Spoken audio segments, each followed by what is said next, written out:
जैसे उबलते पानी में कभी परछाई नहीं दिखती, ठीक उसी प्रकार परेशान मन से समाधान भी नहीं देखते। शांत होकर देखिए, सभी समस्याओं का हल मिल जाए। चिंतन करें, चिंता नहीं। श्री गुरु चरण सरोज रज, निज मन मुकुर सुधार, वरना रघुबर विमल यस, जोदायक फलचार। अयोध्या कांड के प्रारंभ में गोस्वामी जी कहते हैं कि गुरु जी के चरण कमलों की रज से अपने मन रूपी दर्पण को साफ करके मैं राम जी के पावन चरित्र का वर्णन करता हूँ, जो धर्म, अर्थ, काम व मोक्ष चारों फल देने वाला है। जय श्री राम मित्रों, स्वागत है आपका आपके अपने चैनल स्टोन्स ऑफ लाइफ में। कहते हैं जलंधर भी शिव का पुत्र था। हालांकि पौराणिक कथाओं अनुसार जलंधर भगवान शिव का सबसे बड़ा शत्रु था। श्रीमद् देवी भागवत पुराण के अनुसार जलंधर असुर शिव का अंश था, लेकिन उसे इसका पता नहीं था। जलंधर बहुत ही शक्तिशाली असुर था। इंद्र को पराजित कर जलंधर तीनों लोगों का स्वामी बन बैठा था। कहते हैं कि यमराज भी उससे डरते थे। श्रीमद् देवी भागवत पुराण के अनुसार एक बार भगवान शिव ने अपना तेज समुद्र में फेंक दिया, जिससे जलंधर उत्पन्न हुआ। माना जाता है कि जलंधर में अपार शक्ति थी। उसकी शक्ति का कारण थी उसकी पत्नी वृंदा। वृंदा के पतिव्रत धर्म के कारण सभी देवी देवता मिलकर भी जलंधर को पराजित नहीं कर पा रहे थे।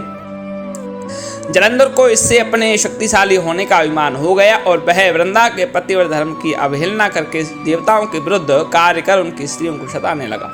जलंधर को मालूम था कि ब्रह्मांड में सबसे शक्तिशाली कोई है तो वे हैं देवों के देव महादेव। जलंधर ने खुद को सर्वशक्तिमान रूप में स्थापित करने के लिए क्रमशः पहले इंद्र को परास्त किया, त्रिलोकाधिपति बन गया।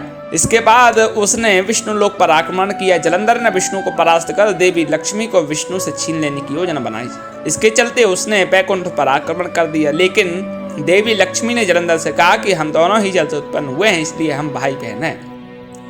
देवी लक्ष्मी की बातों से जलंधर प्रभावित हुआ और लक्ष्मी को बहन मानकर बैकुंठ से चला गया। इसके बाद उसने कैलाश पर आक्रमण करने की योजना बनाई और अपने सभी असुरों को इकट्ठा किया और कैलाश जाकर देवी पार्वती को पत्नी बनाने के लिए प्रयास करने लगा।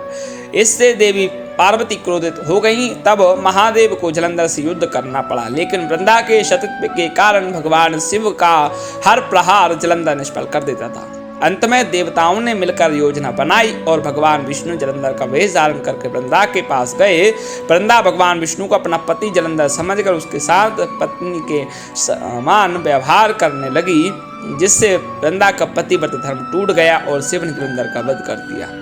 विष्णु द्वारा सतीत्व भंग किए जाने पर वृंदा ने आत्मदाह कर लिया।